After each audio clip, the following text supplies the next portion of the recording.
Our final question has to do with research. And the Computer History Museum did have the director of research for DARPA, and I wrote an article about that on ithistory.org, which I encourage you to read. But outside of government research, it seems there's been a precipitous decline in private company research. Bell Labs is gone, Xerox PARC is gone, HP Labs is totally emasculated. We do have research going on at Google and to a lesser extent at Facebook. What do you see the current status and future of technology research in the United States? And can we ever get back to our previous glory years of research?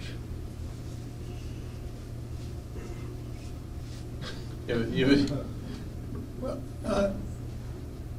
it is true that some of the traditional industrial research labs have gone away.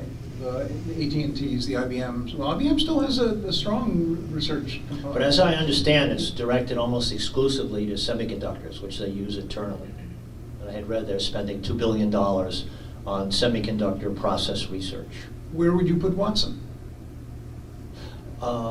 Watson is now commercial product, and it's even on the web. Well, but it started out as a research project. Okay. So I think it's not fair to say that those industrial research labs have gone away, and in fact they've been Well, that's why I want your opinion. They've been augmented by ones that didn't exist 15 years ago, like Google, like Tesla.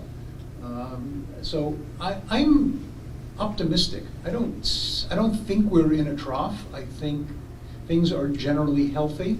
I think there is a problem with government funding of fundamental research. I think it needs to be at a much higher level.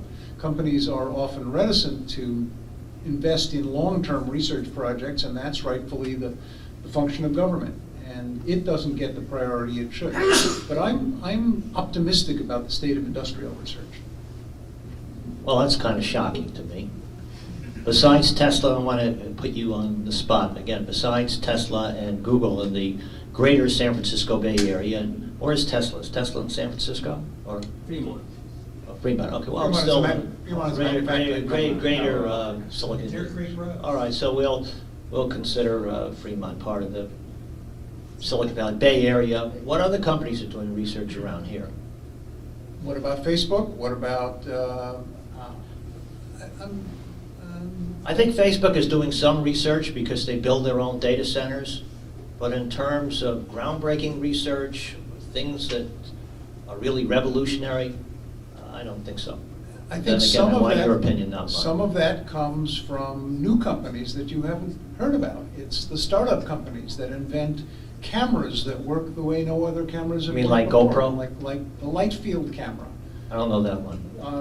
There are companies doing breakthrough research that you haven't heard of yet because they're being funded by venture capitalists. And eventually they'll get bought by companies like Google and Facebook and become a part of their research. John, I know you're an outsider to the tech world and only here for 5 years, so close to 6 years now. What do you think about the state of research in Silicon Valley, greater Silicon Valley, and also the United States?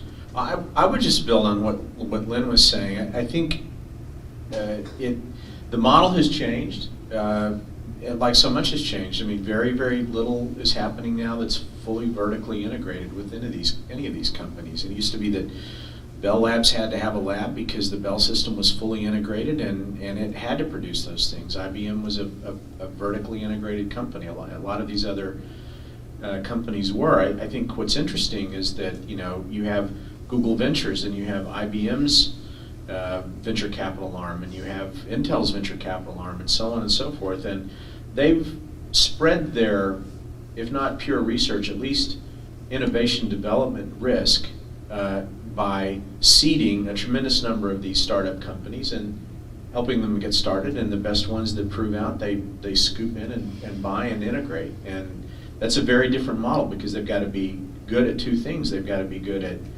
at commissioning these companies to do the work they need, and they've got to be good at integrating them once they're ready to be purchased and integrated. And it's the integration risk that most companies fail at, but somehow some of these big companies like Google and Facebook and others seem to be good at it, and I think that's just that's a whole new model.